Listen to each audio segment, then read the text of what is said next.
것은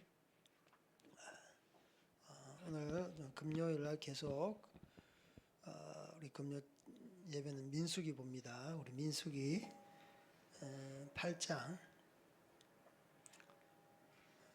1절로 13절 8장 1절로 13절 찾아시면서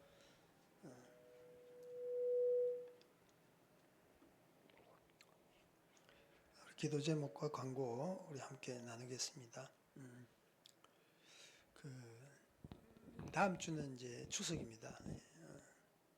추석이라서 수요일 날 저희들 7시 예배 드리는데 개인적으로 예배 드리시고 제가 이제 지방이라서 부모님 계신 곳이 이제 지방이라서 그 명절날 한번 보는데 네, 그래서 각자 하나님 앞에 제단을 쌓으시기를 바랍니다. 그리고 금요 예배는 다음 주 금요 예배는 이제 정상적으로 하니까 이제 수요 예배만 변동 사항이 있습니다. 그리고 주일은 이제 7시에 예배 드리고요. 계속 이제 정부가 코로나로 인해서 정치 방역을 계속하고 있습니다. 주일날 또 수지 한미연합교회 또 제가 기자회견을 이끌면서 이제 사회에 보는데 정말 이 나라 이 정부가 코로나를 빌미로 해서 종교를 탄압하고 있습니다. 기독교의 가장 핵심인 예배를 못 드리게 한다. 못 드리게 한다. 분명하게 이제 담당 공무원이 와가지고 예배 드리지 마십시오. 행정명령입니다. 분명하게 만인들이 듣는 앞에서 이야기를 하고 그래서 교회를 2차례나 쳐 들어가려고 했어요. 그래서 그 밑에 있는 공무원들이 참 불쌍하고 하여튼 과장인지 하여튼 모르겠습니다. 하여튼 문화 관련 부서인데 제하고 성도 똑같더라고요. 그런데도 불구하고 참 좀 연민의 정이 느껴지면서 제 이름하고 너무 비슷해요. 근데 예수님을 믿지 않더라고요. 그래서 정부의 종이 돼가지고 하나님 앞에 죄를 짓는 그들의 모습을 볼 때 정말 안타깝더라고요. 하지만 우리가 하나님의 그런 자녀로서 예배는 우리가 일구의 가치도 없이 한번 생각할 여지도 없이 우리는 예배 자리로 나가는 것은 아버지 지당한 것입니다. 이것 가지고 우리가 신학적으로 막 찾아보고 성경적으로 해석하고 토론하고 다수결의 원칙에 따라서 여론에 따라서 휩쓸릴 하등의 이유가 없는 거예요. 이거보다 더 심한 전염병이 와도 그렇게 오래 살고 싶습니까? 그런데 독감 사망자 숫자보다 현격히 5분의 1 수준입니다. 5분의 1 수준. 보통 이게 코로나 병으로 돌아가시는 분들은 대부분 이제 그런 기저질환, 그러니까 병을 가지고 계신 분이고 평소 때 이제 면역력이 굉장히 약하신 분입니다. 그러니까 정말 안심해도 되는데 이것 가지고 정치 방역을 하는 거예요. 여러분도 아시다시피 이 정부가 많은 부정을 은폐하고 있습니다. 또 조작하고 있습니다. 또 그러한 증거를 폐기하고 있습니다. 조금 전에 예배 들어오기 전에 소식에 의하면 이번 4.15 부정선거 완전한 증거 자료가 있는 서버를 선관위에 있는 메인 서버를 그걸 자체를 이제 바꾼다고 그래요. 그럼 완전히 증거를 완전히 인멸하는 것이죠. 증거를 그냥 없애버리는 겁니다. 선거관리위원회가 선거를 공정하게 관리 안 하고 국민이 고소 고발을 했으면 거기에 대한 합당한 조사를 받아야 되는데 이 뭐 검찰하고 다 이렇게 한통속이 돼가지고 증거 인멸할 시간을 계속 버는 거예요. 악을 계속 쌓는 겁니다. 예, 교회는 교회대로 핍박하죠. 또 4.15 부정선거는 또 교회가 앞장서서 부정에 대해서 알렸지 않습니까? 대한문에 우리 신석월 목사님하고 함께 몇 명 없는데 그 비가 많이 내리는데 4.15 부정선거에 대해서 우리가 선포를 했던 기억이 납니다. 그래서 이 정부가 아무리 자기들의 그 부정을 가리려고 해도 하나님은 부정을 굉장히 싫어하시기 때문에 언젠가는 곧 하나님께서 그들의 만행을 부정을 불의를 들추어 내실 것입니다. 계속 기도해 주시고, 그리고 이 북한 문제 아주 심각한데 우리 계속 기도하는데 북한에 그 억류되어 있는 6명의 우리 선교사님들 정말 하나님의 그 사랑, 하나님의 복음을 증거하기 위해서 그들은 갔는데 정치범으로 지금 어디 있는지도 모르고요. 생사 확인조차 되지 않습니다. 빨리 이 사람의 그 생사 확인부터라도 이 정부가 나서서 이렇게 좀 외교적인 지혜를 발휘해서 해야 되는데 뭐 전혀 그냥 말은 안 해요. 전혀 뭐 종전선언, 평화, 뭐 이상한 허울 좋은 이야기만 하지. 또 며칠 전에 여러분 뭐 지금 굉장히 지금 이슈가 되는 사건인데요. 그 서해에 이제 그 공무원이 뭐 어떻게 자초지종은 잘 모르겠는데 하여튼 그 국경 그 분계선을 넘었나 봐요. 그래서 북한군에 의해서 피격되었어요. 총살당했다고요. 그리고 그것도 모자라서 화형을 당했습니다. 시체를 완전히 훼손했어요. 그런데도 불구하고 우리나라 정부는요, 뭐 그걸 아주 뭐 대수롭지 않게 생각하고 문재인 정권은 이 사실을 알면서도 평화, 뭐 종전선언 운운하면서 이 적들이 이렇게 우리 국민들의 생명을 앗아가는데 이 정부는 우리나라 국민의 생명을 보호하지도 못하고 지키지도 못하고, 그것도 국민 중에서 공무원이잖아요. 공무원. 나라의 국가의 어떤 업무를 수행하는 공무원인데도 불구하고 문재인 이 정부, 문재인 그 당사자, 문재인 정부, 그리고 특히 이제 뭐 공무원이 이런 막말을 하더라고요. 더불어민주당 김모 의원인데 24일 북한군의 우리 국민 A씨를 사살 화형 사건에 대해 이렇게 말했어요. 서해안의 분쟁과 사고를 막기 위해선 확고한 국방 태세와 한반도 종전선언 평화협정이 필요하다라고 밝혔다. 우리 국민을 갖다가 사살해서 화형시키는데 평화하고 손잡자고 그래요. 지금 총을 쏴서 우리 국민을 죽이는데 평화합시다. 전쟁 그만합시다. 그러면 이런 사건이 없을 겁니다.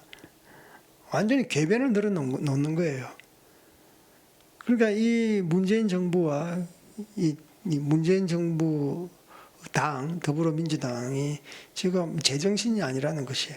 만약에 우리나라 국민이 일본에 뭐 이렇게 분계선을 넘어서 피격되어서 화형당했다. 그러면요, 우리나라 정부 국민들 벌떼같이 일어나겠죠. 국가 간에는요, 이렇게 하면 안 됩니다. 그러니까 이 악한 이 도끼 많은 사건 여러분 아시잖아요. 그거보다 더 지독한 거예요. 아니 난파되었으면 빨리 살려야 될 거 아니에요. 살려서 이제 그 자초지종에 대해서 뭐 신문을 하든지 그렇게 해야 되고, 죽이려면 뭐 소문 없이 뭐 죽이든지, 완전히 그 현장에서 피격해가지고 기름을 부어가지고 화형을 해보니 이런 천인 공로할 만행을 일삼은 이 악한 정부가 바로 김정은 정부인데, 지금 뭐 국정원 통일부 문재인 정권은 여기에 대해서 이제는 본색을 드러내는 거예요. 또 김정은이가 또 유감을 표했네요. 사과도 아닌 것이 유감을 표해. 그래서 인권에 대해서 인권 변호사가 문재인 씨잖아요. 인권하면 전문가인데 우리는 전문가도 아닌데 딱 보니까 알잖아요. 딱 보면 아는데 이건 아니다. 이게 어떻게 인간의 탈을 쓰고 이럴 수가 있느냐. 그리고 한국 아무리 기독교가 싫더라도 한국 국민 6명이 지금 억류되어 있는데 살았는지 죽었는지 생사 확인조차도 안 되는데 인권 변호사가 맞나 싶어요. 그래서 정말 이 나라 이 정부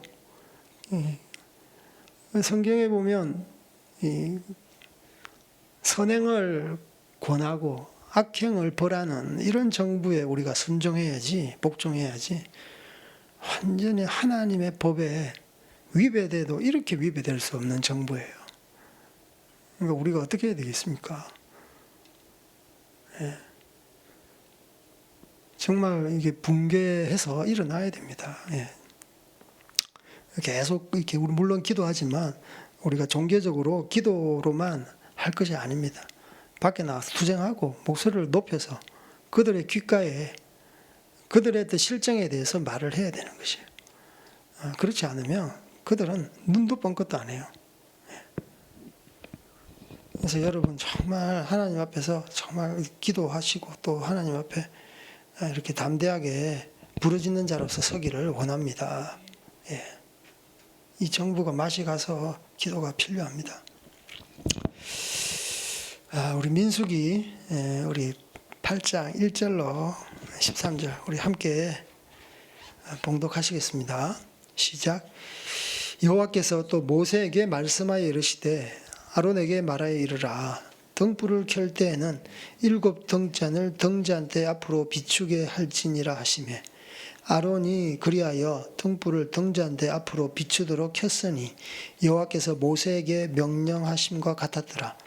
이 등잔대의 제작법은 이러하니 곧 금을 쳐서 만든 것인데 밑판에서 그 곳까지 쳐서 만든 것이라. 모세가 여호와께서 자기에게 보이신 양식을 따라 이 등잔대를 만들었더라. 여호와께서 모세에게 말씀하여 이르시되 이스라엘 자손 중에서 레위인을 데려다가 정결하게 하라.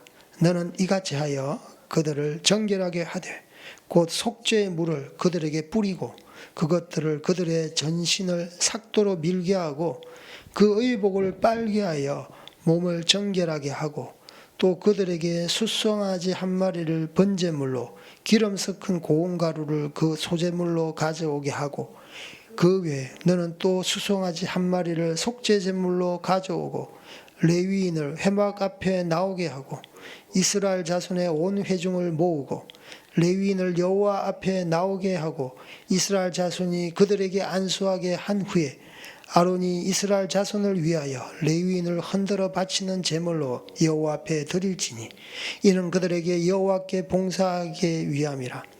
레위인으로 수송아지의 머리에 안수하게 하고 내가 그 하나는 속죄제물로 하나는 번제물로 여호와께 드려 레위인을 속죄하고 레위인을 아론과 그의 아들들 앞에 세워 여호와께 요제로 드릴지니라.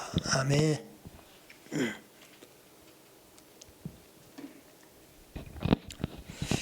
이어서 민수기 8장 우리 7장은 그 레위 지파 이외에 다른 지파의 그 족장들이 나와서 자원해서 하나님 앞에 예물을 드리고 헌신하는 이런 장면이었다면 우리 8장은 그 레위인들의 위임식입니다. 레위인들 성막 회막을 봉사하는 레위인들이 이제 임명식, 위임식을 통해서 하나님의 그 이제 철저한 그 사역자, 봉사자, 예, 그 제사의 일을 업무를 감당하는 것이죠.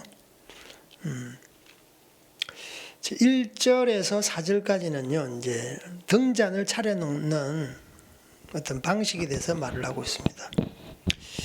왜 갑자기 이 등잔에 불을 켜는 것에 대해서 말씀하느냐? 막 생뚱맞게 막 이게 나오잖아요, 갑자기. 여호와께서 모세에게 말씀하여 이르시되 1절 하면서 아론에게 말하여 이르라 등불을 켤 때 이렇게 쭉 나가면서 그 등잔대에 대해서 말씀하고 있습니다. 그래서 등잔을 차려놓는 방식. 이 성막 회막을 보면 이제 그 중앙에 이제 들어가면 앞에 번제단이 있고 번제단 그 뒤에 이렇게 물두멍이 있습니다.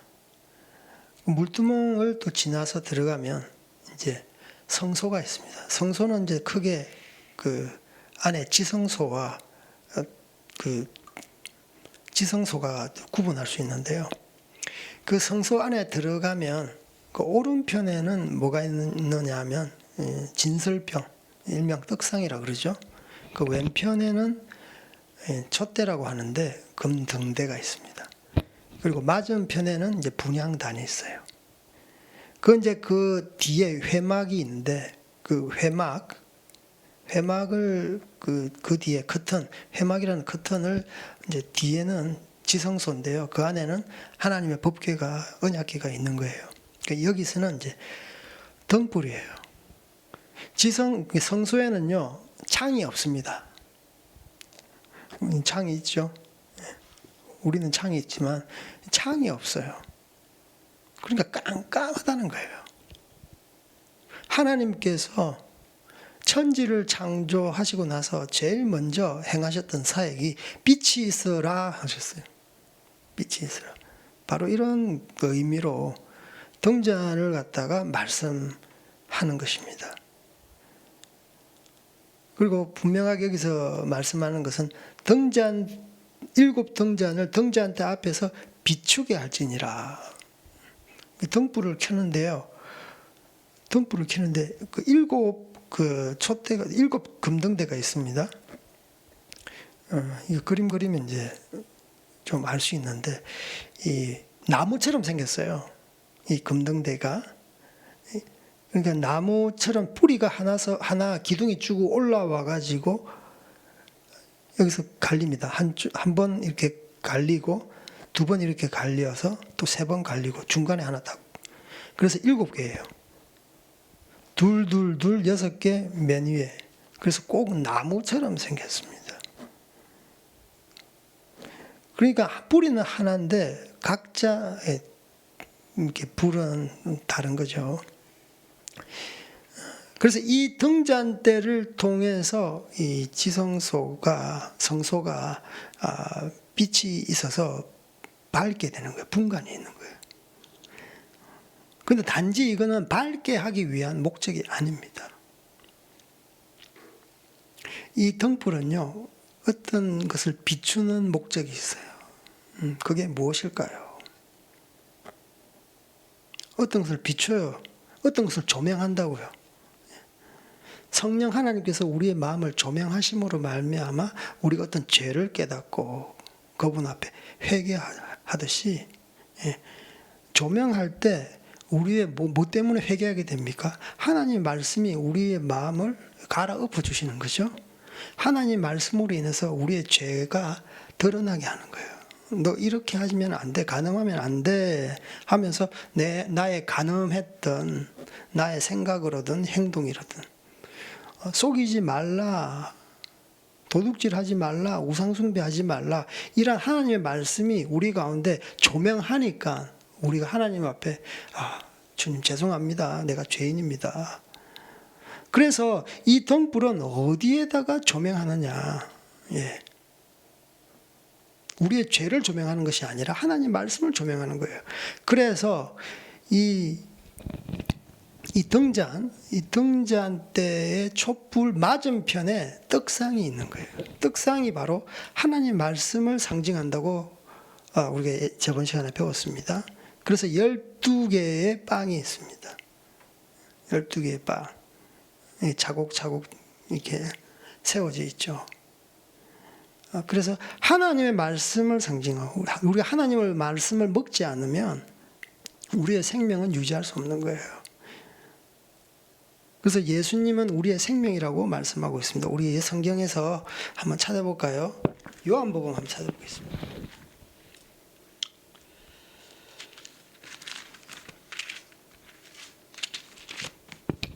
요한복음 6장 보면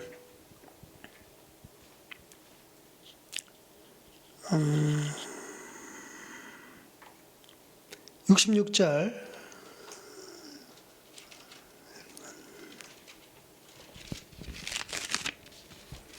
아닙니다. 6장 66절이 아니고 48절입니다. 6장 48절.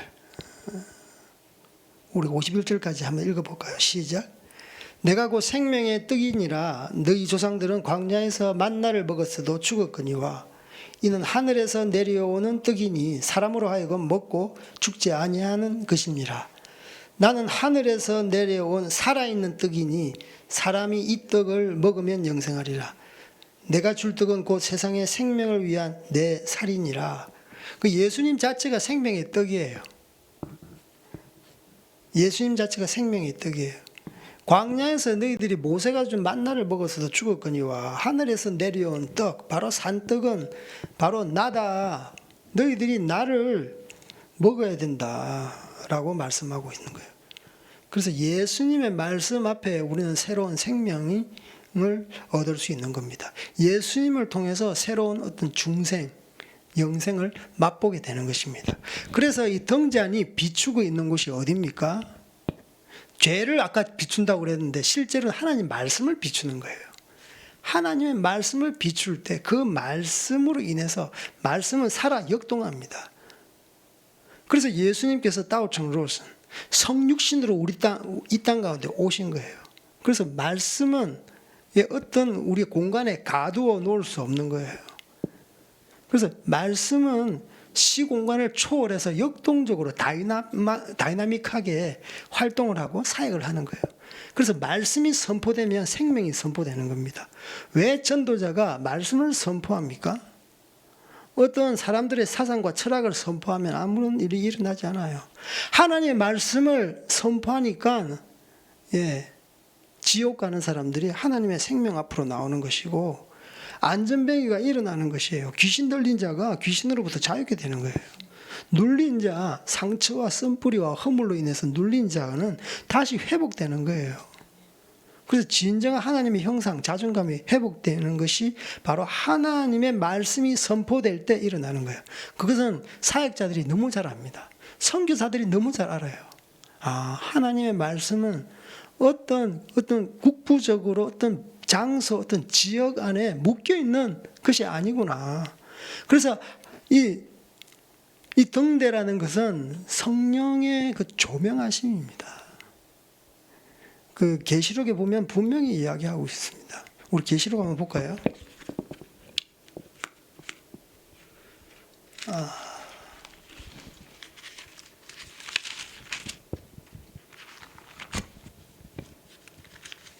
우리 계시록 5장 보겠습니다.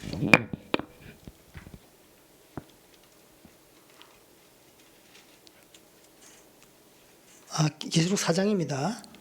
4장의 5절 말씀. 4장 5절 말씀 우리 시작. 보좌로부터 번개의 음성과 우레 소리가 나고 보좌 앞에 켜 등불 7이 있으니 이는 하나님의 7영이라.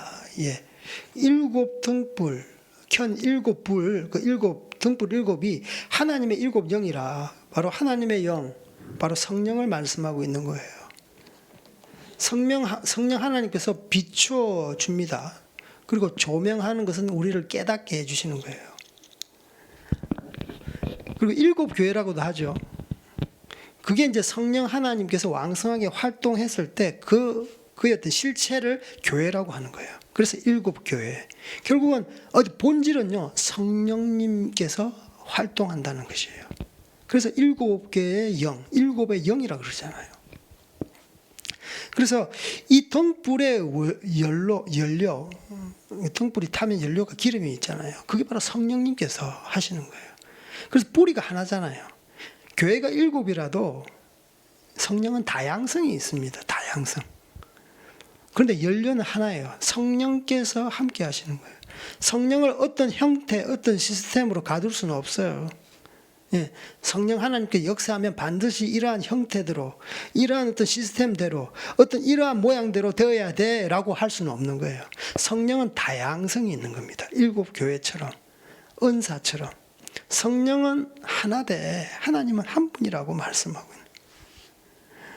그래서 성령님께서 이 불을 갖다가 밝혀서 말씀을 비출 때 이 말씀이 생명력이 있게 되는 거예요. 우리가 말씀을 많이 본다고 해서 생명력이 있지 않습니다. 이 말씀이 성령이 조명을 하셔야지 역동하는 거예요. 그래서 성경을 갖다가 뭐 백독했다고 해서 막 자랑하는데 어떤 사람은 성령을 백독했는데 모르는 부분이 굉장히 많아요. 하나님께서 어떤 통찰력과 성령님께서 조명하시고 비추시고 깨닫게 하시는 것이 있을 때 그것이 살아 역동하는 거예요. 살아 움직이는 거예요.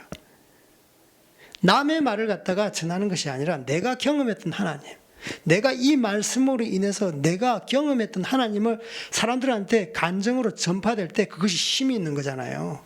이 말씀이 믿어지지 않은데 막 전파해 보세요. 생명력이 없어요. 그냥 좋은 말 하네. 그냥 좋은 이야기 하네. 조금 이렇게 설교가 어눌하고 전도가 어눌해도 정말 내가 이 말씀 때문에 살아났습니다.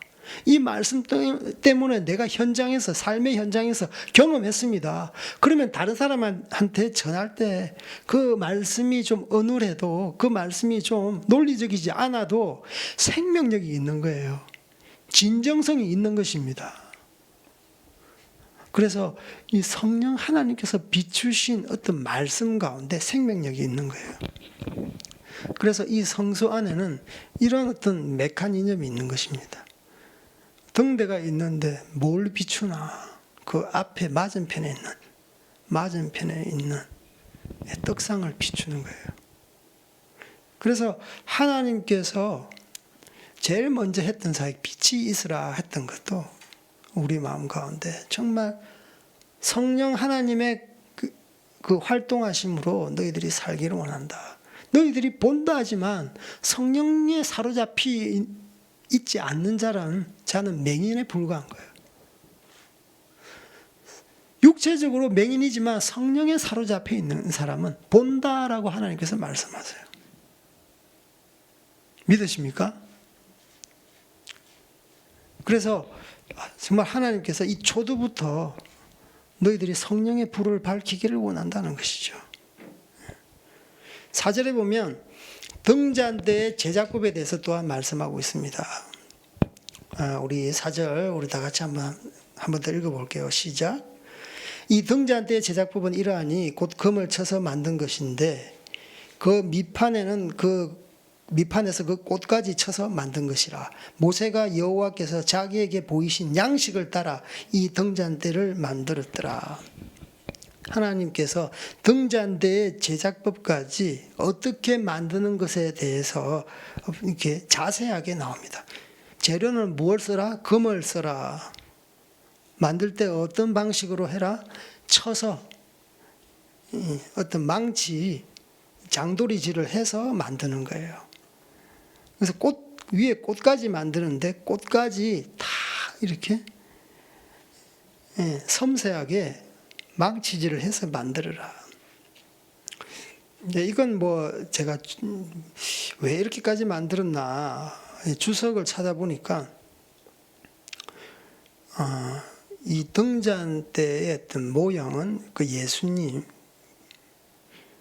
그러니까 그 안에 담는 그 기름은 그 성령님으로 묘사했는데 하나님께서 이 땅에 인간의 육신의 옷을 입고 이 땅에 왔다.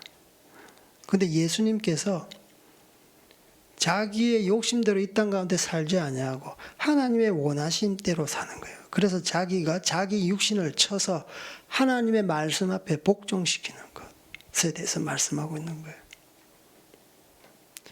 자기 마음대로 살려면 이 망치질 당하는 것을 기피하는 거예요. 그런데 이 처음부터 끝까지 밑판에서 그 꽃 끝까지 쳐서 만들으라고 그랬어요. 그래서 철저한 하나님 앞에 복종, 철저하게 자기의 비우심, 그러니까 만드는 그 장인에 따라서 자기 모양은 그냥 맡기는 거예요. 그래서 성자 하나님은 성육신으로 와서 십자가상에서 돌아가실 때 다 이루었다. 그것이 바로 결국 하나님 앞에 절대적인 헌신을 했다라는 것을 말씀하고 있는 거예요. 그래서 이러한 하나님의 절대적인 헌신으로 인해서 제작된 등잔대를 통해서 성령님께서 왕성하게 활동하는 거예요. 그래서 예수님께서 가실 때 내가 가는 것이 하나님 보좌 우편에 가는 것이 너희에게 유익이라. 내가 가지 아니하면 보혜사가 오시지 아니하리라. 그분이 가면, 내가 가면 보혜사 성령님께서 오신다라고 그래요. 그래서 세상의 죄에 대해서, 의에 대해서, 심판에 대해서 책망하시리라. 그러니까 이 예수님께서 그분의 완전한 희생, 완전한 이루심을 통해서 성령 하나님께서 그 가운데 담기는 겁니다. 그래서 이 땅 가운데 성령의 그런 조명하심이 있을 때 말씀이 역사되는 거예요. 이러한 모든 로직을 볼 때 조금 이해되는 면이 있어요. 이걸 너무 이렇게 해석해야 되느냐? 그냥 은혜만 받으시면 되는 거예요. 그제 하여튼 이러한 제작법을 통해서 우리는 하나님께서 이런 하나 시시콜콜한 하나까지 하나님께서 섬세하게 간섭하시구나. 이걸 통해서 우리가 성령님께서 조명하심으로 말미암아 말씀 가운데 살아가기를 원한다. 라고 우리가 교훈을 받는 것입니다. 자, 우리 5절 여호와께서 모세에게 말씀하여 이르시되, 동일하게 여호와 하나님께서는 모세에게 말씀으로 이렇게 말씀하십니다. 어떻게 말씀하시느냐 하면 레위인들이 이제 위임식을 하는데, 일단 첫 번째 이들에게 이제 거룩을 선포하는 거예요. 이스라엘 자손 중에서 레위인을 데려다가 정결하게 하라. 너는 이같이 하여 그들을 정결하게 하되 곧 속죄의 물을 그들에게 뿌리고 그들의 적신을 삭도로 밀게 하고 그의 의복을 빨게 하여 몸을 정결하게 하고. 여기 보면 이제 레위인을 데려다가 정결하게 하는데 어떻게 하느냐? 속죄의 물을 뿌려서 그들의 몸을 씻는 거예요. 그리고 그들의 모든 전신에 몸에 난 털을 갖다가 삭도로 다 이렇게 밀게 하는 거예요. 그리고 그들의 의복을 다 빠는 거예요. 이것은 레위인들이 직접 하는 겁니다. 자기의 죄에 대해서 자기가 직접 하나님 앞에 순종해야 될 부분이 있다는 거예요. 다 정결례 중에서 다 하나님으로부터 오지 않는 죄에 대해서 다 씻는 작업을 하는 것이 바로 이것입니다. 속죄의 물이 그들에게 뿌리고, 이것은 무슨 말씀이냐면, 속죄의 물이라고 하면은, 여기서 속죄의 물이라고 하면 짐승을 갖다가 번제로 태우는 그 재랑 물하고 섞은 물이에요. 그게 바로 속죄의 물이에요. 왜 번제를 통해서, 번제는 이제 화제인데요, 주로 불로 태우는데요, 그게 재가 남잖아요. 짐승을 태워요. 죄가 완전히 타지는 겁니다. 완전히 태워지는 겁니다. 완전히 자기 죄는 이 짐승에 전가되어서 화형 당하는 거예요. 이제 그것이 남은 것이 바로 죄인데, 그 죄하고 물하고 섞은 물이에요. 그게 바로 속죄의 물입니다. 그러니까 그 물은 어떤 물입니까? 진짜 정결한 물이죠. 죄가 없는 물이에요. 그러니까 완전 무결한 그 물로 씻으라는 거예요. 이걸 또 뭐 다르게 해석하면 예수 그리스도의 보혈로 씻으라라는 것이에요. 예수 그리스도의 보혈의 피는요, 죄의 피가 아닙니다. 인간의 피가 아니에요. 성령으로 잉태하신 예수 그리스도의 피이기 때문에 그들에게 그들의 전신을 삭도로 밀으라. 몸에 특히 중동에 있는 분들은 우리 이제 황인종하고 다르게 몸에 털이 많이 있어요. 그걸 이제 직접 스스로 미는 거예요. 새로운 이제 중생에 대한 의미가 있습니다. 나는 이제 하나님의 사람으로서 중생했다, 거듭났다라는 것이죠. 그래서 그의 의복을 빨게 하다. 이제는 세상에서 살았던 이제 그 옷이 아니라 이제 깨끗하게 빨아서 완전한 이제 정결한 그 육체와 그런 어떤 삶의 형태에 대해서 말씀하는 것입니다.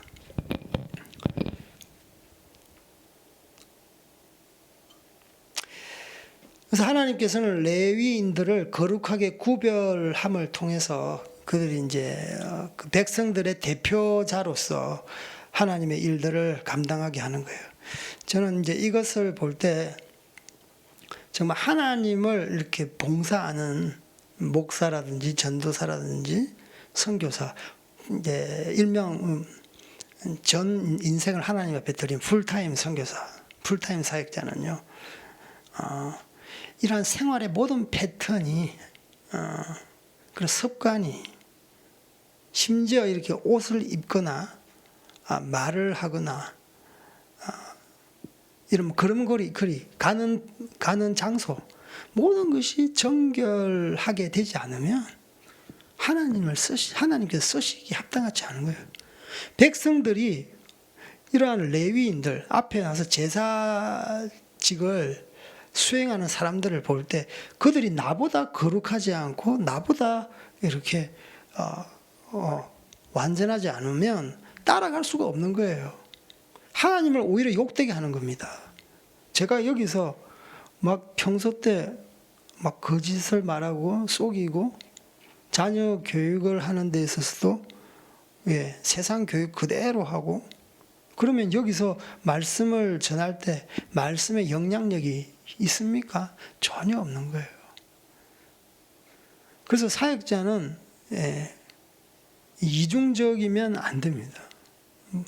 특별히 사역자는 가정에서든 밖에서든, 여러분을 대할 때든 저희 아내와 저희 자녀들을 대할 때 똑같이, 뭐 직장에서는 직장인들하고 대할 때, 집에서 대할 때 좀 다를 수 있어요. 비즈니스니까.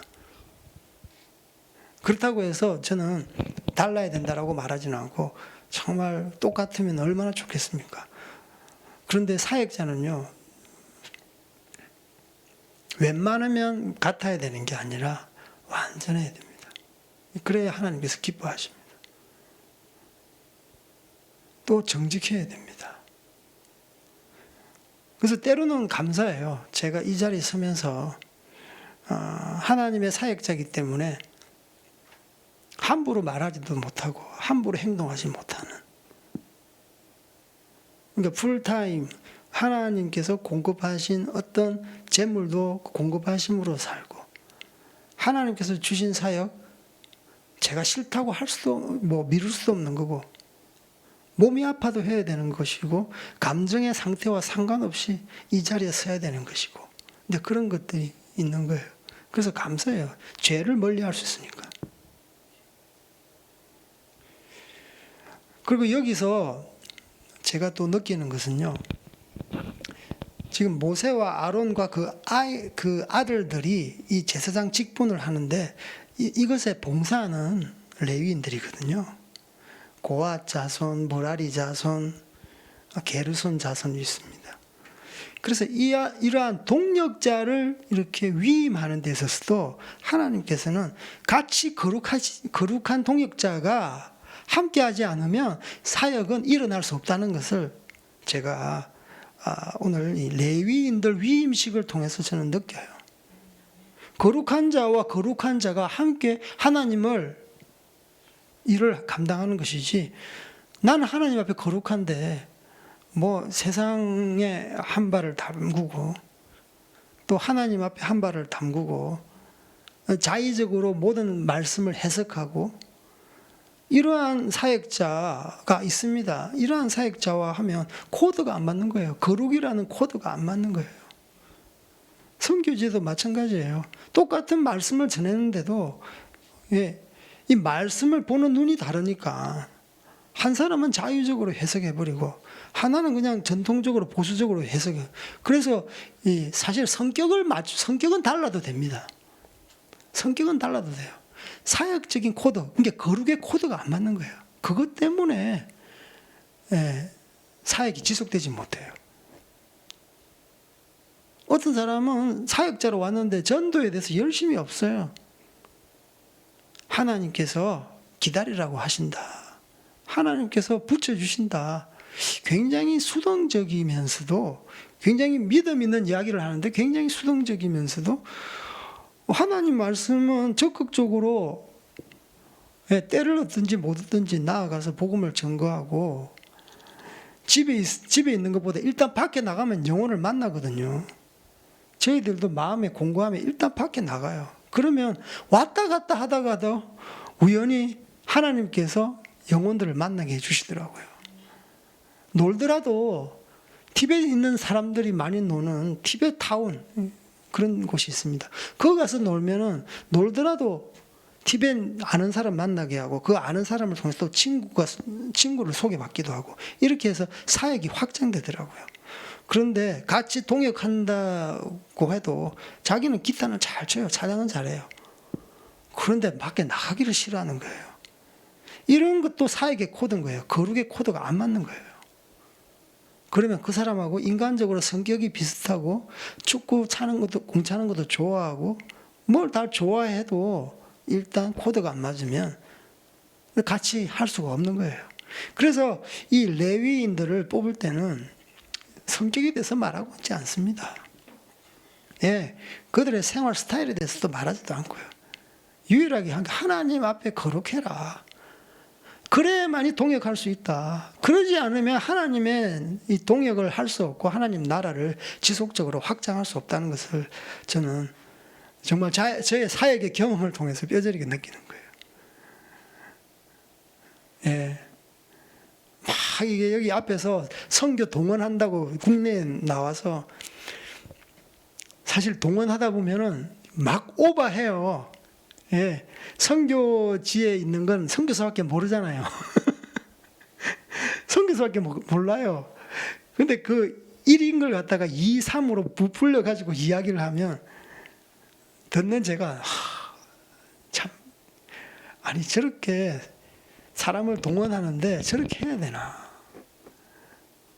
그렇게 해서 병이 안 나으면 안 나은 것이고 나으면 나은 것이고 그걸 가지고 어떤 이 헌금 동원하고 사역 동원하고 어떤 프로젝트에 동원하고 그래도 목표를 원대하게 이렇게 세워가지고 그걸 가지고 무슨 프로젝트 숫자 그래서 뭘 하게 하고 헌신하게 하고 젊었을 때 좀 부모에게 순종해야 되는데 계속 밖에 나다니게 하게 하고 그러니까 부모와 형제 자매와의 관계는 막 예수님 때문에 뒤틀리는 거예요.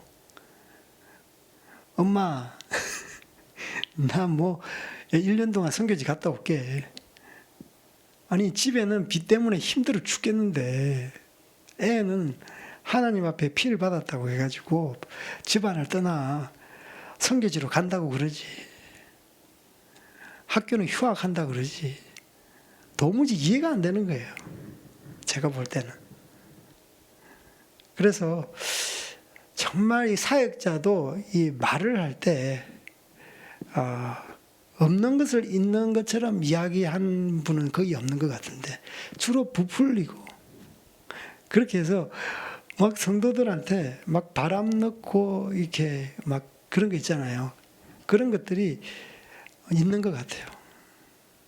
그래서 정말 하나님은 정직하고 거룩하고 하나님 앞에서 너의 말이 온전하냐. 그래서 이런 자들과 함께 사역을 해도 굉장히 솔직하고요. 하나님 앞에 나아갈 때도 같은 합심해서 나아갈 수 있고 한 성령으로서 한 스텝을 이렇게 내디딜 수 있는 것 같아요. 그래서 여기에 대해서는 뭐 성결, 거룩 거기에 대해서는 밖에 이야기 안 합니다.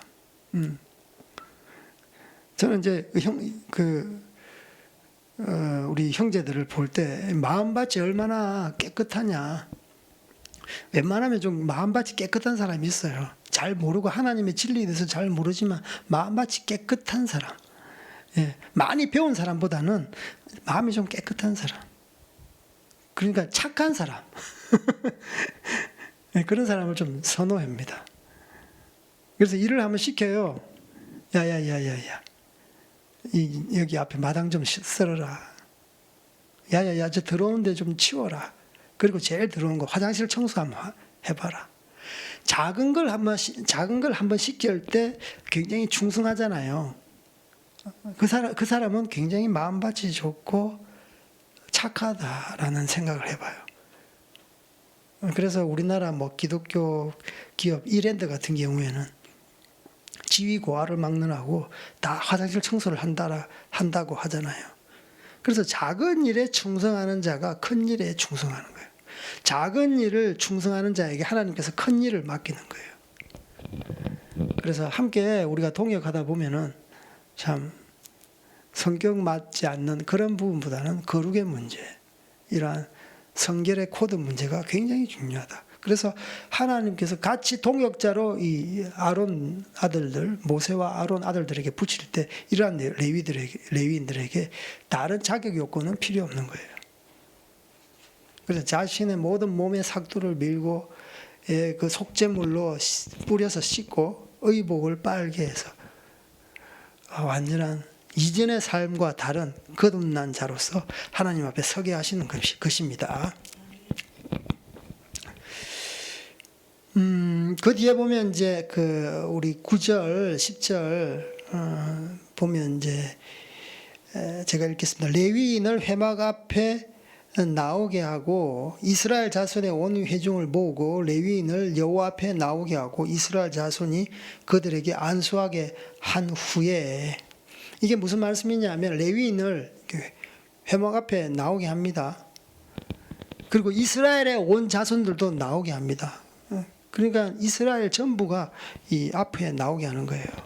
그리고 나서 어떤 일을 하느냐, 그 레위인들을 하나님 앞에 나오게 해서 이스라엘 자손이 그 레위인들에게 다 안수를 합니다. 그러니까 레위인, 이스라엘 민족 공동체가 레위인들에게 안수를 한다고요. 이건 좀 보기 드문 장면인데 굉장히 엄청난 군중들이 이렇게 안수 머리에다가 손을 얹고 기도하는 거예요. 그리고 뒤에 보면 또 안수가 나와요. 12절에 보면 레위인들이 수송아지들의 머리에 안수하고, 이 안수는요 두 가지가 똑같은 말이지만 의미는 다릅니다. 안수라는 의미가요 주로 이제 어떤 그 사람을 파견하고 파송할 때, 어떤 일을 위임하고 위탁할 때, 그리고 어떤 기름 부음, 왕, 선지자, 제사장에게 어떤 기름 부음, 이것도 하나님의 어떤 직무를 위탁하는 그런 의미도 있습니다.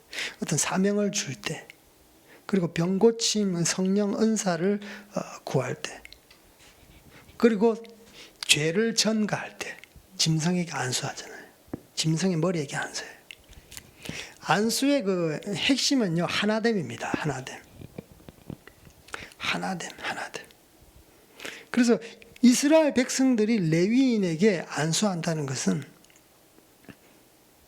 우리의 어떤 모든 대표성을 그 일을 갖다가 대표성을 이렇게 어떤 권위를 주어서 레위인이 대표자로 하게끔 하는, 그러니까 우리 이스라엘, 우리 군중, 우리 지파 모든 사람 민족과 이 레위인들에게 하나입니다라는 거예요. 위임했습니다라는 거예요. 무슨 말인지 알겠죠? 그리고 죄를 이렇게 전가할 때 짐승의 그 머리 위에다가 하면 이 짐승하고 나는 하나가 된 거예요. 나의 죄가 이 짐승에게로 전가되었습니다라는 거예요. 이 짐승이 납니다. 그래서 제물을 드리잖아요. 나를 드리는 거예요. 그래서 안수라고 하면 하나라는 완이라는 생각을 가지시기를 바랍니다. 그래서 위에 있는 안수는 어떤 위탁의 뜻이고요. 그 아래의 안수는 수송아지 머리의 안수는 죄의 전가, 자기 죄가 이동되는 거예요. 그래서 이제 이렇게 이제 성경을 보면 되고, 그래서 안수한 후에 11절에 아론이 이스라엘 자손을 위하여 레위인을 흔들어 바치는 제물로 여호와 앞에 드릴지니 이는 그들에게 여호와께 봉사하기 위함이라. 그러니까 이스라엘 자손이 모두 이렇게 군중들이 레위인에게 이렇게 이제 위탁을 했어요. 우리의 대표자로서. 뭐가 대표자입니까? 장자입니다. 장자. 뒤에 나오는데 앞에도 예전에 한번 제가 설명했을 거예요. 이 레위인은 우리 모든 이스라엘 지파의 장자입니다. 대표자입니다. 영적인 초태생입니다 하고 그걸 위탁하는 거예요. 그렇게 한 후, 안수한 후에 11절에 아론이 이스라엘 자손을 위하여 레위인을 흔들어 바치는 제물. 그러니까 아론이 그 레위인 이렇게 위탁 하나님 앞에 이제 성막 봉사하기 위해서 위탁한 레위인들을 흔들어 바치는 제물. 예. 이제 바치는 거예요. 레위인을 이제 바치는 거예요. 하나님 앞에. 이 사람을 바치는 게 아니라 이 레위인을 또 대신한 어떤 제물이 바쳐지는 겁니다. 그래서 성경에 보면 로마서 12장 1절에 하나님의 모든 자비하심으로 너희를 권하노니 거룩한 산제사, 너희 몸을 하나님께서 기뻐하시는 거룩한 산제사로 드리라. 이것이 너희의 드릴 영적 예배니라 라고 그랬어요. 그래서 레위인들을 바친다는 거예요. 바친다는 거예요. 그래서 하나님 앞에 드릴지니 이는 그들에게 여호와께 봉사하기 위함이라. 그래서 완전히 하나님 앞에 바쳐진 하나님의 일만, 직무만, 봉사만 이제 수행하는 걸로 그렇게 하는 거예요. 그래서 흔들어 바쳤다는 것은 하나님께 드리는 거예요. 그래서 이걸 갖다가 요제라고 하죠. 요제. 제사 드리는 방식입니다. 방식. 불에 태워서 드리는 것을 화제, 흔들어 드리는 건 조금 전에 요제, 들어서 드리는 건 거제,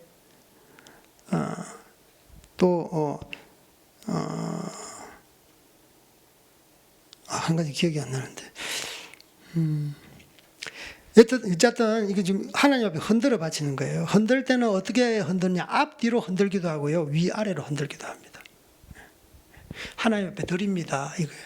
하나님 받으소서, 받으소서, 받으소서, 받으소서. 드립니다. 드립니다. 그래서 완전한 하나님의 이 레위인을 의탁하는 거예요. 그래서 이스라엘 백성이 레위인에게 위탁을 했죠. 그래서 레위인이 대표 자격으로 하나님 앞에 이렇게 위탁하는 거예요. 저는 하나님의 직무, 하나님의 봉사, 하나님의 일만 풀타임으로 하겠습니다. 그것을 이 제사적인 의식을 통해서 우리가 알 수 있는 것입니다.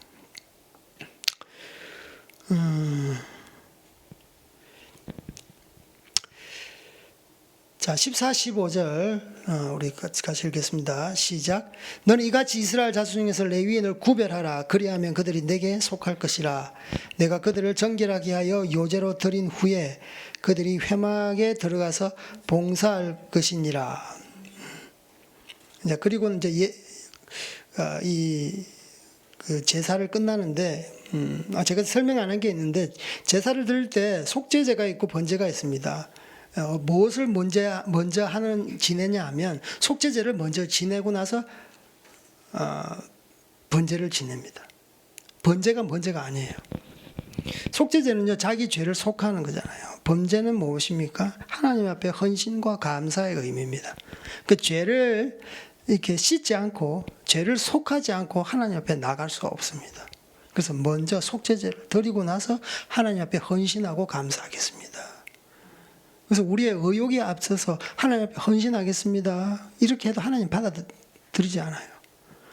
특히 이제 우리 그 청년들이 선교사로 막 가겠습니다. 뭐 젊을 때부터 하나님 앞에 11조를 드리면서 헌신하겠습니다. 죄가 있는 이 정욕이 들끓는 청소년들이 의욕이 앞서서 이렇게 가면 하나님께서는 그렇게 좋아하시잖아요. 영적인 의미가 그렇습니다. 우리가 하나님 앞에 죄를 다스릴 수 있는 어느 정도 성숙함이 있어야지 하나님을 헌신하는 거예요. 젊었을 때는 일 잘하죠. 그런데 통찰력이 없습니다. 죄를 이길 수 있는 능력이 없어, 힘이 없어요. 적어도 하나님 앞에 이렇게 죄를 다스릴 수 있는 어느 정도 컨트롤 할 수 있는 어떤 그 신앙의 연륜이 되어야 되는 것이죠. 그래서 여기 보면 레위인 24절에 보면 레위인은 이같이 할지니 곧 25세 이상으로 회막에 들어가서 복무하고 봉사할 것이며, 다른 성경 다른 쪽에 이제 민수기 4장 3절에는요 30세 이상이라고 되어 있어요. 성경 잘못됐네. 성경이 왜 이래? 여기서는 25세라고 되어 있네. 그런데 그렇지 않습니다. 여기서 5년이라는 시간 차는요 인턴이라는 게 있잖아요. 인턴이라는 게 있지 않습니까? 원래 이제 그 본래 업무에 뛰어들기 전에 옆에서 견습생, 제사의 업무도 이게 서툽니다. 처음 하다 보면. 그러니까 성숙의 시간이 있는 거예요. 5년이라는 시간. 그래서 하나님 앞에 헌신하고 하나님을 사랑하고 하나님 풀탐으로 섬기는 그런 마음은 좋지만 그래도 5년 동안 훈련 받아라. 영적인 훈련 받고 삶의 훈련 받고 거룩의 훈련을 받고 기도의 훈련을 받고 예배의 훈련을 받고 삶 가운데 부모 가운데 하나님 앞에 말씀 가운데 다스림을 받아라. 자기의 그 욕망 있잖아요. 자기의 원함, 자기 스타일이 철저하게 고운 가루처럼 이렇게 다져져야 돼요. 빠져야 되는 거예요. 그래서 25세, 30세 이것은 절대 다른 게 아니고 5년이라는 시간 동안 철저한 자기의 성숙의 시간입니다. 하나님 앞에 낮아지는 시간이고 자기를 버리는 시간이고 자기의 몸을 쳐서 복종시키는 시간이라는 것이죠. 그래서 5년이면 충분합니다. 혹시 여러분 가운데 하나님 앞에 내가 헌신하고 싶다? 내가 목사가 되고 싶다? 그럼 지금 헌신하지 마세요. 적어도 5년 정도 한번 기간을 가지고 하나님 앞에 계속 기도해 보세요. 그리고 삶 가운데 훈련을 해보세요. 삶 가운데 거룩의 훈련을 해보시고 그리고 사람과의 관계 가운데 내가 얼마나 겸손한지 나의 어떤 그 감정을 억누를 수 있는지 눈앞에 어떤 이익 앞에서 내가 낮아지고 이타적인 삶을 살 수 있는지 그것 아니면 이타적이고 자기의 감정을 누리고 자기의 욕정과 어떤 자기의 이해 타산을 누릴 수 있는 그런 성숙이 아니면 하나님 일하기 쉽지 않습니다. 하나님 일 하다가 불쑥불쑥 자기 욕심이 생기는 거예요. 이해 타산 앞에 자기 손이 오그라드는 겁니다. 이건 내 건데. 그게 생기는 거예요. 욕심이 생기는 거예요. 사회 가다 보면 돈이 눈에 보여요. 부자가 되는 길들이 보인다니까. 저 집사, 저 장로님 옆에 서면 부자가 되는 게 보인다니까요. 그런 것 앞에서 자기가 초연해질 수 있는가? 돈 앞에 자기가 그것을 전혀 유혹받지 않고 뿌리칠 수 있는 적어도 그런 돈을 사랑하지 않는 그런 마음이 있는가? 그래서 적어도 5년 정도 하나님 앞에서 훈련 받으라니까요. 그래서 혈기를 앞세운 막 이게 신학교를 가고 하나님 앞에 막 선교사로 가겠습니다. 부모 마음 그렇게 아프게 하지 마세요. 아시겠습니까? 네. 그래서 하나님 앞에 정말 레위인이 된다는 것은요. 거룩의 훈련이 필요하고요. 제사의 순서도 조금 전에 말씀했던 것처럼 자기 죄, 속죄를 통해서 자기 죄가 씻김 받는 거예요. 그리고 나서 번제. 번제는 충성과 헌신하겠다는 그런 의미예요. 하나님 앞에 충성하겠습니다. 헌신하겠습니다. 그래서 이렇게 하나님의 사람으로 레위인으로 이렇게 위탁이 되어지는 것입니다. 그래서 그들은 회막에 들어가서 봉사할 것입니다. 비로소 이때 하나님의 사역자가 되는 것입니다. 자, 16절 우리 18절까지 시작. 그들은 이스라엘 자손 중에서 내게 온전히 드린 바 된 자라. 이스라엘 자손 중 모든 초태생 곧 모든 처음 태어난 자 대신 내가 그들을 취하였나니 이스라엘 자손 중에서 처음 태어난 것은 사람이든지 짐승이든지 다 내게 속하였으면 내가 애굽 땅에서 모든 처음 태어난 자를 치던 날에 그들을 내게 구별하였음이라. 이러므로 내가 이스라엘 자손 중 모든 처음 태어난 자 대신 레위인을 취하였느니라. 예, 주님께서는요 이 장자를 취합니다. 출애굽할 때 어떤 일이 일어났습니까? 예, 문설주와 문지방에 양의 피, 어린 양의 피를 문설주에 발랐을 때 하나님의 그 죽음의 영이 그 집은 뛰어넘고 바르지 않은 집안은 모든 초태생이 다 죽었어요. 그래서 예수 그리스도의 보혈로 이렇게 핏부림을 받은 사람은 하나님의 장자로 등극을 하는 것입니다. 그래서 이 레위인은요 영적인 장자예요. 영적인 장자. 하나님께서는 이 세상의 법칙하고 달라요. 이 세상의 어떤 습관과 전통하고 다르다고. 이 세상은 어떤 순서입니까? 태어난 순서로 장자가 되고 차자가 되는 것입니다. 그러나 하나님의 세계, 하나님의 보는 관점은 영적으로 거룩한 자가 장자가 되는 거예요. 예, 혹시 여러분 뭐 집에 장자가 차자가 있고 뭐 셋째가 있으면 처음 태어난 자녀가 하나님 볼 때 장자가 아닐 수도 있는 겁니다. 영적인 세계는 달라요. 그래서 선자는 넘어질까 조심하라. 예. 먼저 된 자가 나중되고 나중된 자가 먼저 된다. 하나님의 장자의 개념입니다.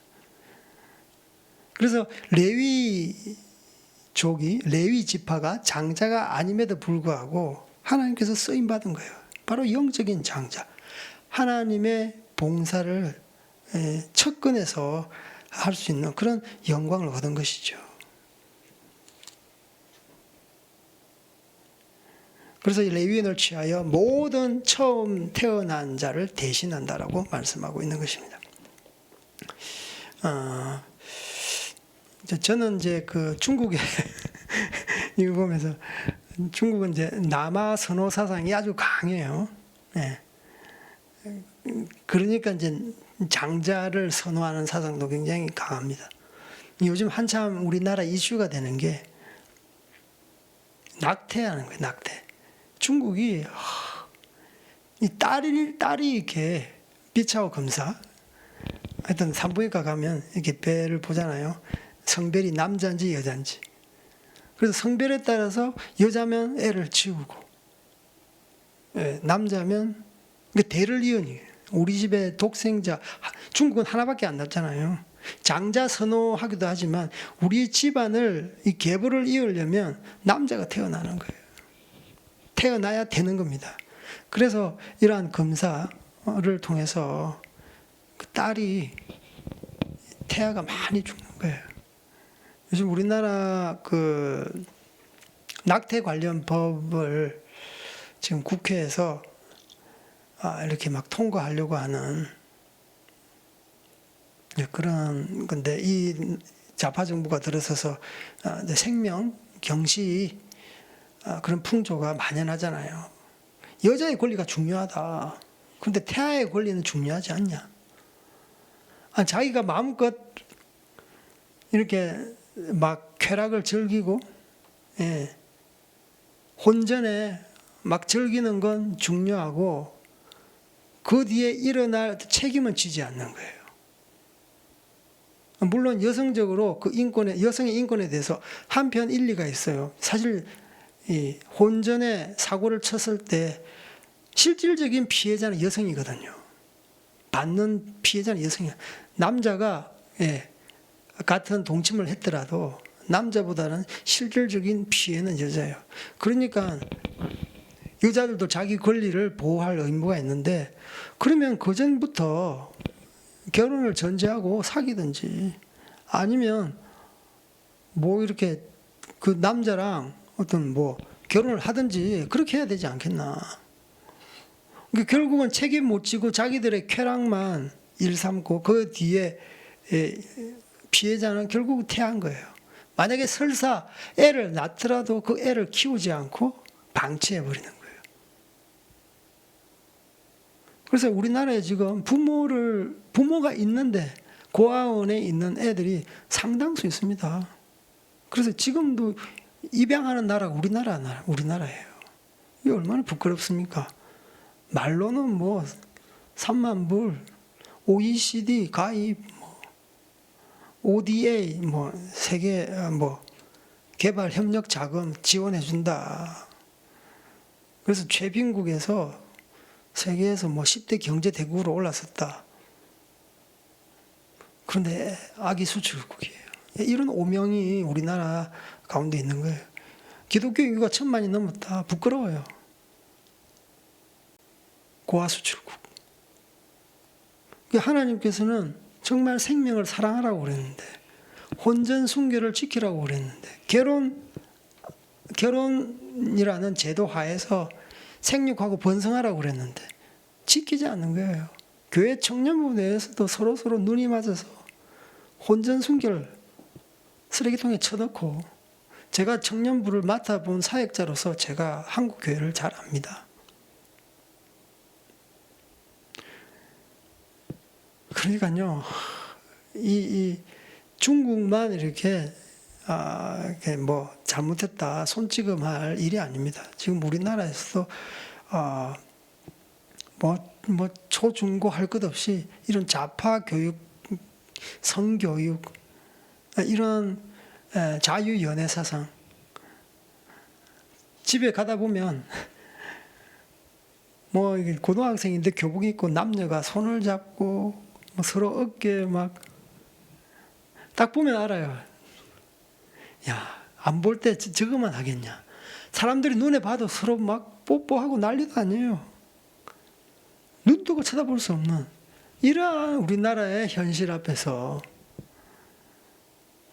그러니까 자기들의 쾌락만 추구하고 거기에 대한 책임을 지지 않는 이러한 죄악들이 우리 가운데 만연했다는 거예요. 그래서 우리가 영적인 장자가 얼마나 중요한지, 바로 하나님께서는 죄를 싫어한다. 거룩한 자가 장자다. 먼저 태어났다고 해서 장자가 되는 게 아니야.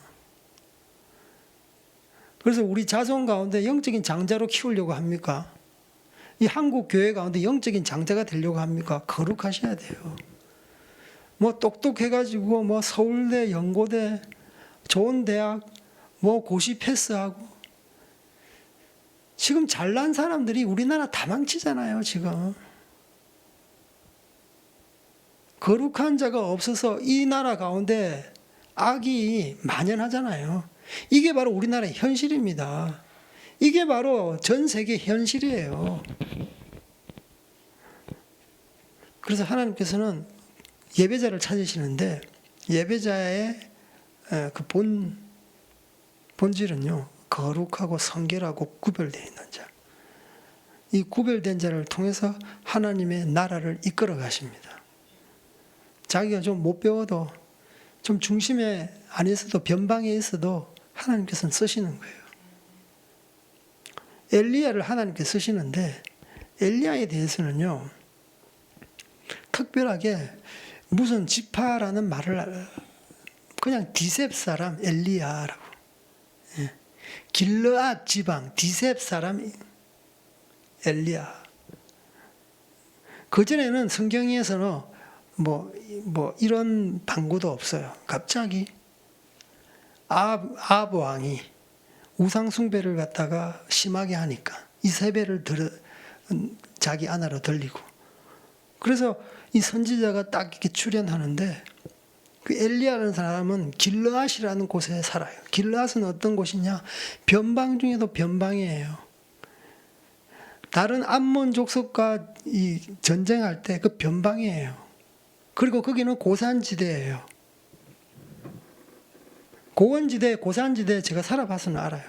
척박한 땅입니다. 척박한 땅이에요. 뭐 농사를 지어도 뭐 잘 안 돼요. 비옥하지 않아요. 그리고 변경이 있기 때문에 항상 외세 침입 앞에 불안한 땅이에요. 샬롬이 없는 땅이에요. 그래서 변방에서 사는 엘리야를 들어서 아합 앞에서 용감하게 하나님의 말씀을 선포하잖아요. 수년 동안 우로가 내리지 않겠다. 그래서 하나님을 쓰시는 사람은 어떤 사람이냐? 비록 못 배우고, 비록 변방이고, 비록 누가 알아주지 않는 무명인일지라도 하나님께서 사용하시면 사용하시는 겁니다. 거룩한 자로 사용하는 거예요. 여러분 자녀를 키울 때 거룩한 자녀로 키우세요. 거룩한 자녀가 하나님 보시기에 장자인 것입니다.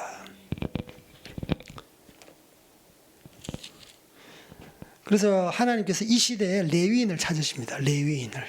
진정한 레위인. 한국 교회가 왜 무너졌습니까? 참 부끄럽습니다. 평신도의 신앙을 따라가지 못해요. 이 시대의 사역자 레위인들이. 이 말씀 들으면 누가 또 저를 어떻게 볼지 모르겠습니다. 저는 별 두려워하지 않습니다. 솔직한 마음입니다. 사역자가 진짜 성결의 자리로 가지 않았기 때문에 평신도 잘 믿는 사람, 평신도의 수준을 따라가지 못하기 때문에 이렇게 된 거예요. 정부가 예배 드리지 말라고 해서 거기에 순종하는 사역자, 그게 사역자입니까? 하나님께서 원하시면 어느 곳에 달려가리라, 어디든지 가오리다 라고 찬양을 부르지만 정말 하나님께서 가라는 곳 어디든지 갑니까? 다 부르는 곳 가잖아요. 부르는 곳. 어디 임지가 좋은 곳, 청빙되는 곳 가잖아요. 요즘 개척 안 합니다. 개척 안 해요. 뭐 제가 잘났다고 그러는 게 아니라 저도 개척할 줄 몰랐어요. 선교지에서 쫓겨나와가지고 한국에서 개척할 줄 몰랐어요. 아니 그렇게 강단이 없고, 아니 월세 교회, 뭐 지하 교회 요즘 많더라고요. 그런데 거기서도 교회 하면서 자기가 갈고 닦아야지. 하나님 말씀을 사람이 있든지 없든지 전해야지. 요즘 밖에 전도하는 사람이 있습니까? 최근에 어떤 목사님 만났는데 그냥 예수 믿으세요 조끼를 그냥 입고 다니더라고. 제가 하나 달라 그랬습니다. 조끼 입고 다니게. 곧 여러분 예수 믿으세요 조끼도 입고 오는 나를 볼지 모르겠습니다. 그만큼 이 복음에 대해서 굉장히 수세적이에요. 공격적이지 않아요. 예전에 전당 예수 전당 불신지옥 우리 목사님 있잖아요. 우리 선조. 진짜 그런 강단, 그런 각오. 하나님 앞에 나는 부끄럽지 않다. 예수님께서 말씀이 선포되면, 예수님의 말씀이 선포되면 내가 좀 쪽팔리고 내가 좀 이렇게 다른 사람 앞에 부끄러움을 당해도 거긴 개의치 않는다. 이러한 각오로 사실 목사 되는 게 아닙니까? 예수님 말씀을 위해서 내가 어떤 정치적인 권력 앞에서도 내가 두려워하지 않고 굽히지 않겠다. 그런 마음으로 목사 되는 게 아니에요. 저는 이제 그 중국에서 이렇게 뭐 우리 와이프도 많이 이렇게 공안들하고 중국 경찰이에요. 공안 경찰. 많이 이렇게 끌려갔다? 뭐 끌려간 건 아닌데 하여튼 오락해서 가고 집에 들어닥쳐서 또 공안들하고 이야기를 하고 또 온갖 그런 종교적인 수모도 당하고 기독교적인 수모도 당하고 그렇게 했지만 뭐 그게 오히려 자랑스럽더라고요. 왜냐하면 나 때문에 내가 이렇게 복음을 전하는 것 때문에 중국 이 정부가 이렇게 나를 감시 통제를 이렇게 하는구나. 나의 모든 일거수일투족 자료를 다 가지고 있구나. 나의 동선 이주이동 일거일동을 다 그냥 자료를 갖고 있구나. 야, 나를 이렇게 중요하게 보는구나. 정말 감사하다. 한국에서는 뭐 누가 저를 주목이라도 하겠어요? 그런데 예수님을 전하니까 주목을 하는 거예요. 그게 자랑스럽고 그게 기쁜 거예요.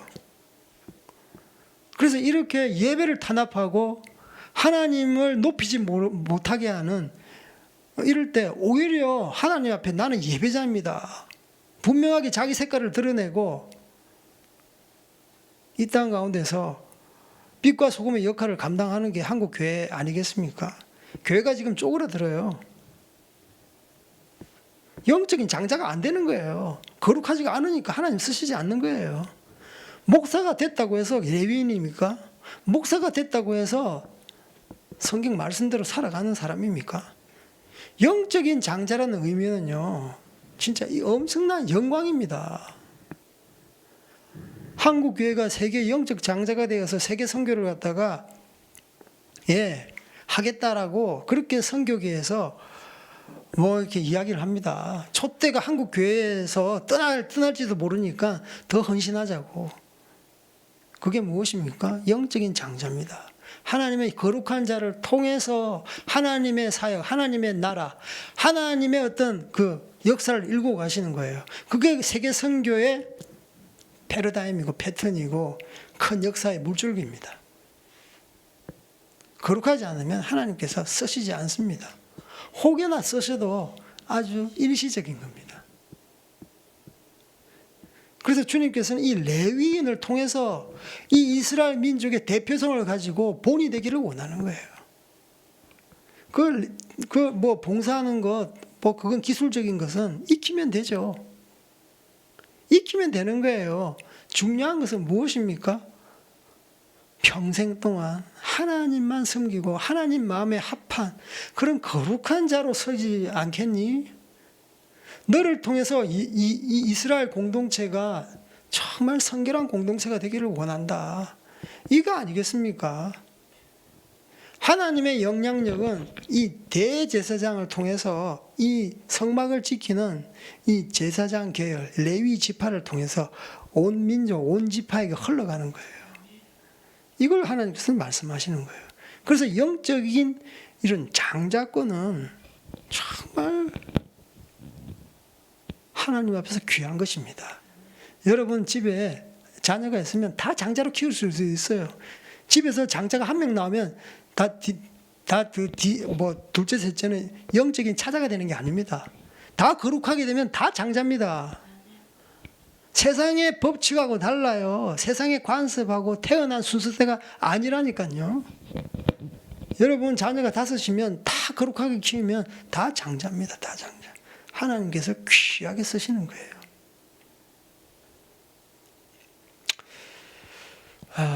하나님 앞에 우리가 정말 이 시대는 영적인 장자가 필요합니다. 이러한 레위인을 위임식을 통해서 하나님은 처음부터 끝까지 선교를 놓치지 않습니다. 조그마한 이 동작 하나하나, 행위 하나하나 하나님의 거룩이 묻어나지 않는 그런 구절들이 없어요. 계속 반복되는 건 많을 겁니다. 제사를 드리는 것도, 이 앞에서 나오는 하나하나, 이게 바로 하나님께서 이 히브리 백성에게 이렇게 심겨준 하나님의 말씀을 어떻게 하면 반복적으로, 뭐든지 제사도 반복적으로 하고 행위도 반복적으로 하고, 예, 이러한 봉사하는 것도 반복적으로, 이러한 시시콜콜한 하나하나까지 세세하게 주님께서는 말씀하시는 거예요. 왜냐하면 우리의 인생의 전 영역 가운데 하나님은 거룩하기를 원하시는 거예요. 우리의 삶의 전 패턴 가운데, 영역 가운데 하나님의 거룩이 심겨지기를 원하는 거예요. 하나님께서는 우리에게 이렇게 반복적으로 잔소리를 하는 겁니다. 예. 그래서 여러분, 정말 이 시대는요, 레위인이 부족합니다. 여러분, 정말 하나님의 영적인 장자가 되기를 주님의 이름으로 축복합니다. 예, 우리 같이 기도하시겠습니다.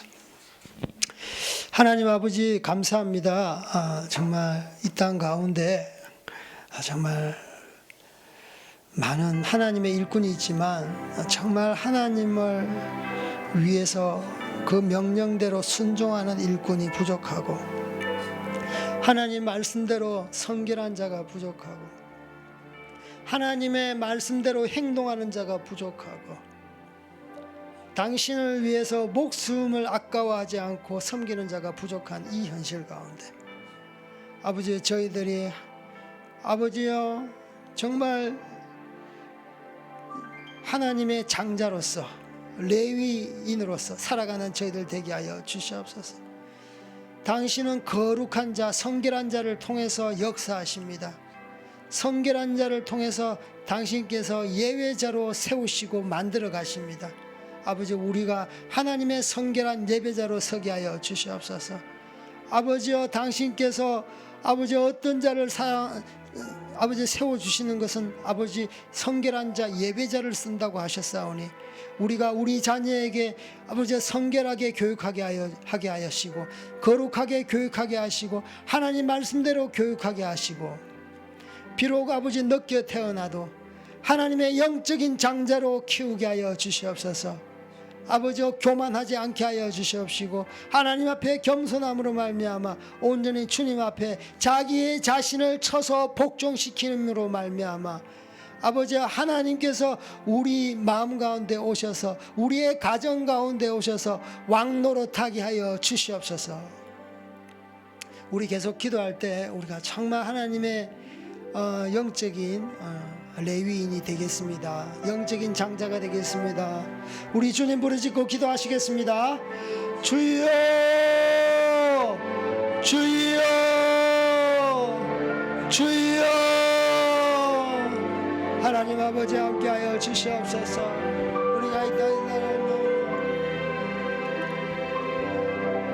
내 사랑은 나라바라냐 가라바라냐 가라바라냐 아살라바라냐 가라바라냐 가라바라냐 가라바라냐 아살라바라냐 가라바라냐 가라바라냐 라바라냐 라바라냐 아살라바라냐 라바라냐 라바라냐 라바라냐 라바라냐 라바라냐 라바라냐. 아버지여, 우리가 넘겨야 주시옵소서.